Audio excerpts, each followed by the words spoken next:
Muhammad SAW.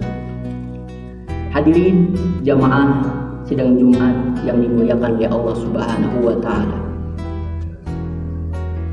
bahwa Al-Fakir berwasiat terkhusus untuk Al-Fakir pribadi dan terkhusus untuk para jamaah pada umumnya untuk selalu meningkatkan kualitas ketakwaan kita kepada Allah Subhanahu wa Ta'ala.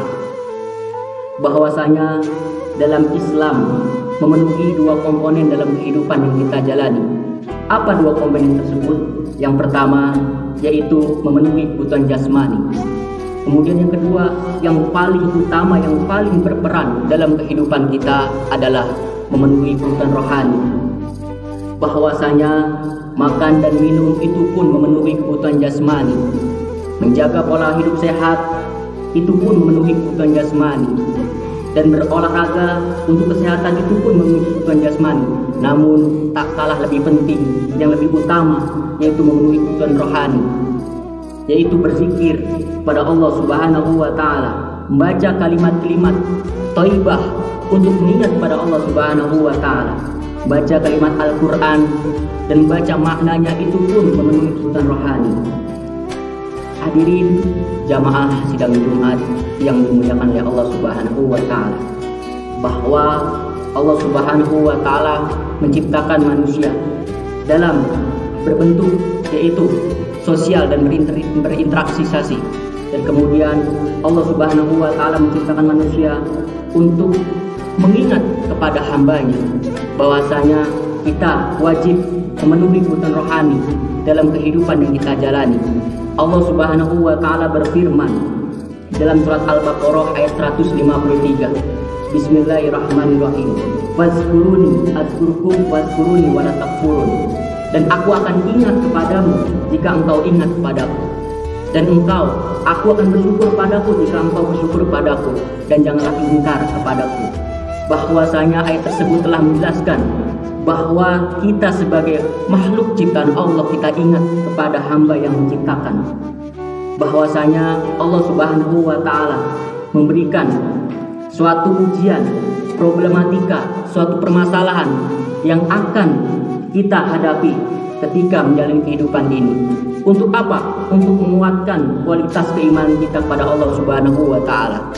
Hadirin jamaah sidang Jumat yang dimuliakan oleh Allah Subhanahu wa Ta'ala, bahwasanya setiap kehidupan pasti memiliki problematika, setiap kehidupan pasti memiliki masalah, setiap kehidupan pasti memiliki ujian. Lalu bagaimana cara menyelesaikan untuk menghadapi ujian tersebut? Dengan cara yaitu memenuhi kebutuhan rohani. Agar apa? Agar kita bisa menyelesaikan suatu problematika atau ujian yang Allah berikan dengan hati yang lapang, dengan hati yang sabar, dengan penuh keimanan, dengan penuh ketakwaan yang Allah berikan pada kita semua, sehingga kita bisa menghidupi di kehidupan ini dengan keberkahan dan penuh keimanan. Hadirin jamaah sidang Jumat yang dimuliakan oleh Allah Subhanahu wa Ta'ala, jika ujian yang Allah berikan ketika manusia lemah iman, maka ketika menghadapinya akan putus asa, akan menyerah. Namun ketika seorang muslim, seorang yang beriman, ketika Allah berikan ujian, ia selalu ingat pada Allah dan selalu menyebutkan dalam kondisi apapun, maka Allah akan ingat kepada hambanya. Dan begitu pun kita sebagai makhluk ciptaan Allah pun kita ingat pada Sang Pencipta. Dan insya Allah, Allah akan memberikan kemudahan, Allah akan berikan kelancaran dalam berbagai persoalan apapun yang kita hadapi di dunia ini. Hadirin jamaah sidang Jumat yang dimuliakan oleh Allah Subhanahu wa Ta'ala, ada kisah yang sangat akan ada pelajaran dan hikmah dalam kehidupan kita, yaitu ada seorang ulama yang sangat terkenal di pondok pesantren, memiliki ratusan ribu santrinya dan bahkan terkenal di pondok pesantren tersebut. Kemudian ada seorang santri yang mengunjungi ke kediaman ulama tersebut. Bisa disebut ulama tersebut kita panggil Pak Kiai. Ketika itu santri tersebut mendatangi ke rumah seorang Pak Kiai. Pak Kiai, saya ingin bercerita, saya ingin sharing, saya ingin curhat. Kemudian sang kiai tersebut menjawab, wahai santriku, ada apa? Apakah engkau diberikan keimanan dan takwaan dalam menghadapi ujian ini. Wahai Pak Kiai, saya ingin bercerita dan curhat kepada Pak Kiai. Lalu bagaimana Pak Kiai cara menghadapi masalah yang amat sangat berat, masalah amat sangat besar ketika menjalani kehidupan di dunia ini Pak Kiai? Lantas Pak Kiai tersebut tidak langsung menjawab pertanyaan dari seorang santri tersebut. Kemudian Pak Kiai tersebut meminta tolong kepada santri tersebut. Wahai santriku, tolong ambilkan gelas, kau isikan air beserta garam. Lalu aku tunggu di pinggiran sungai yang sangat luas, begitu jernih airnya. Kemudian santri tersebut mengambilkan gelas dan berisikan air beserta garamnya. Kemudian santri tersebut mendatangi seorang Pak Kiai, yang Pak Kiai itu menunggu di pinggiran sungai yang sangat jernih, yang sangat luas. Kemudian Pak Kiai tersebut, wahai santriku, sudah kau bawa gelas yang berisikan air beserta garam? Sudah Pak Kiai. Untuk apa gelas berisikan air garam ini Pak Kiai? Sekarang wahai santriku, engkau minum, apa rasanya? Sebelum santri itu menjawab, sebelum santri itu meminum air tersebut, lantas santri tersebut sudah menjawab, asin Pak Kiai. Kemudian saat ini kau minum air tersebut. Ketika itu santri tersebut meminum air yang berisikan garam yang sangat asin, meminum 1 teguk 2 teguk. Kemudian melontarkan perkataan, asin Pak Kiai, ini untuk apa Pak Kiai? Oke, baik santriku, sekarang engkau sisa air yang engkau minum, kau tuangkan ke sungai yang sangat luas. Lalu kau ambil lagi air tersebut, lalu kau minum, apa rasanya?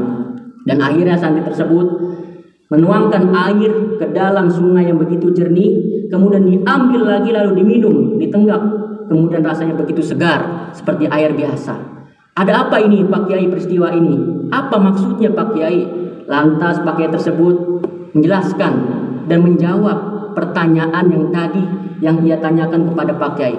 Wahai santriku, yang tadi engkau bawa gelas berisikan air beserta garam, itu perumpamaan sebuah masalah yang sangat amat berat, sebuah ujian yang sangat amat besar. Lalu kau minum air tersebut, rasanya asin. Begitupun juga masalah yang engkau hadapi begitu besar, begitu rumit, begitu sulit engkau hadapi dengan sendiri. Lantas kita tidak bisa menyelesaikan dengan masalah tersebut. Lalu ketika engkau menuangkan air beserta garam, kau tuangkan ke sungai yang sangat luas, maka itu perumpamaan suatu masalah, problematika, ujian yang Allah berikan kepada kita semua. Itu kita sandarkan pada Allah yang maha luas, kita sandarkan Allah yang maha pengasih, kita sandarkan Allah yang maha penyayang. Lantas rasa air tersebut seperti air biasa, tidak ada rasa asin. Begitupun masalah ketika kita curahkan kepada Allah Subhanahu wa taala, kita sandarkan masalah tersebut, ujian begitu besar, ujian yang begitu besar dan amat sangat berat, kita sandarkan kepada Allah Subhanahu wa taala. Allah Subhanahu wa taala memberikan kemudahan, Allah Subhanahu wa taala memberikan keimanan, Allah Subhanahu wa taala memberikan kekuatan dan kesabaran untuk menghadapi ujian yang Allah berikan. Untuk apa? Untuk mengingat kepada diriku. Hadirin jamaah sidang Jumat yang dimuliakan oleh Allah Subhanahu wa taala. Kemudian Pak Kiai tersebut, wahai santriku, ada doa untuk agar hati kita lapang, agar hati kita dikuatkan imannya, agar hati kita selalu sabar dalam menghadapi ujian apapun, sehingga kita menghadapinya dengan penuh keberkahan, dengan penuh kesenangan, dengan penuh rasa syukur ketika Allah berikan ujian. Apa doanya? Yaitu doanya ketika doanya Nabi Musa alaihissalam menghadapi Raja Fir'aun laknatullah, bahwasanya Nabi Musa alaihissalam menghadapi raja yang sangat benci terhadap Nabi Musa alaihissalam. Ketika itu Nabi Musa berdoa, bermunajat, memohon kepada Allah. Apa doanya? Bismillahirrahmanirrahim. Rabbi sohri sodri wa yassirli amri walul uqdatam min lisani yafqahu qawli. Itu doanya yang dilantunkan oleh Nabi Musa alaihissalam untuk menghadapi Raja Fir'aun laknatullah. Apa artinya? Ya Rob, lapangkanlah dadaku, permudahkanlah urusanku dalam setiap aktivitas apapun, dan berikanlah pengertian dalam perkataanku. Itulah doa yang diamalkan, yang dilantunkan ketika menghadapi Raja Fir'aun laknatullah. Wahai santriku, ada doa untuk agar hati kamu lapang, agar hati kita sabar, untuk menghadapi problematika yang Allah berikan pada kita, untuk mengingat kepada Sang Pencipta. Hadirin jamaah sidang Jumat yang dimuliakan oleh Allah Subhanahu wa taala. Kisah tersebut akan ada pelajaran dan hikmah dalam kehidupan kita. Bahwasanya ketika kita untuk mengingat kepada Allah Subhanahu wa taala, ada berbagai versi metode untuk mengingat pada Allah, itu zikir. Zikir itu ada macam-macamnya. Yang pertama ada zikir kaufi, ada zikir sir, ada zikir zahir. Zikir kaufi dan zikir sir ini adalah ketika kaki kita melangkah, tangan kita melakukan aktivitas, otak kita berpikir, hati kita terpaut kepada Allah Subhanahu wa taala. Itulah zikir kaufi dan zikir sir. Hanya hati yang kita ucapkan lantas pada Allah Subhanahu wa taala. Kemudian zikir zahir.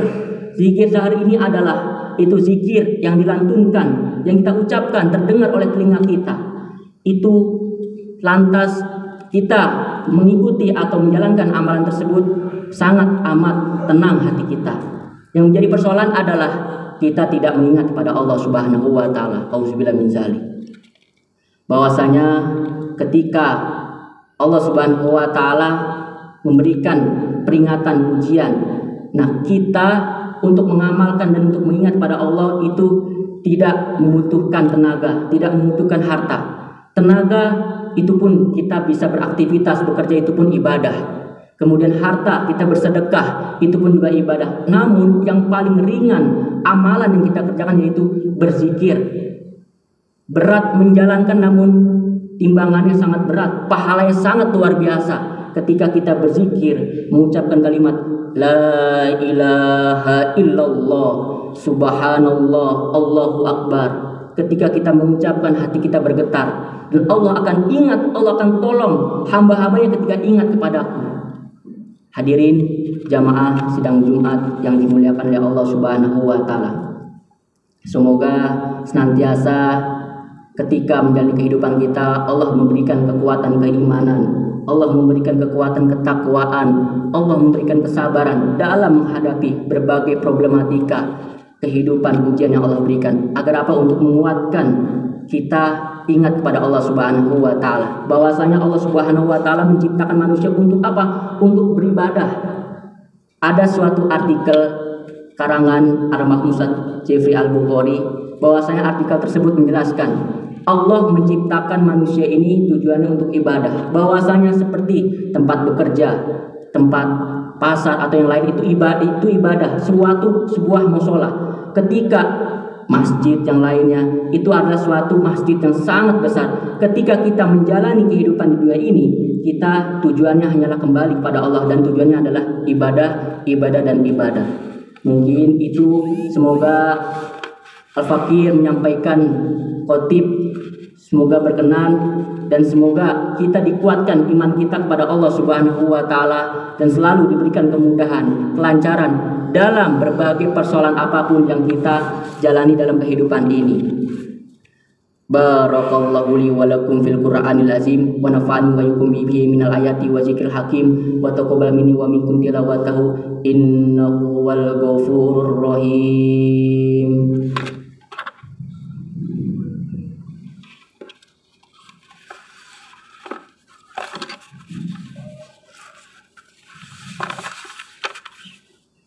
Alhamdulillah wa kafa usalli wa usallimu ala Sayyidina Muhammadil Mustafa wa ala alihi wa ashabihi ahlil sidqi wal wafa, amma ba'du. Faya ayyuhal muslimun usikum wa nafsih bitaqullah alil azim wa'lamu anna allaha amarukum bi amri azim amarukum bis salati wassalami ala nabiyil karim faqala ta'ala inna allaha wa malaikatahu yusalluna ala nabi ya ayyuhallazina amanu sallu alaihi wasallimu tasliman. Allahumma salli ala Sayyidina Muhammad wa ala ali Sayyidina Muhammad كما صليت على سيدنا إبراهيم وعلى آل سيدنا إبراهيم وبارك على سيدنا محمد وعلى آل سيدنا محمد كما باركت على سيدنا إبراهيم وعلى آل سيدنا إبراهيم في العالمين إنك حميد مجيد. اللهم اغفر للمسلمين والمسلمات والمؤمنين والمؤمنات الأحياء منهم والأموات. اللهم ادفع عنا والبلاء والغلاء والوباء والفحشاء والمنكر والبغي والسيوف مختلفة والشديد والمحن ما ظهر منها وما بطن من بدن هذا القصاح ومن بلدان المسلمين العامة إنك على كل شيء قدير. ربنا ظلمنا أنفسنا وإن لم تغفر لنا وترحمنا لنكونن من الخاسرين. ربنا آتنا في الدنيا حسنة وفي الآخرة حسنة وقنا عذاب النار. عباد الله إن الله يأمركم بالعدل والإحسان وإيتاء ذي القربى وينهى عن الفحشاء والمنكر والبغي لعلكم تذكرون. واذكروني أذكركم واذكروني واشكروا لي على نعمته يزدكم ولذكر الله أكبر. أقيموا الصلاة.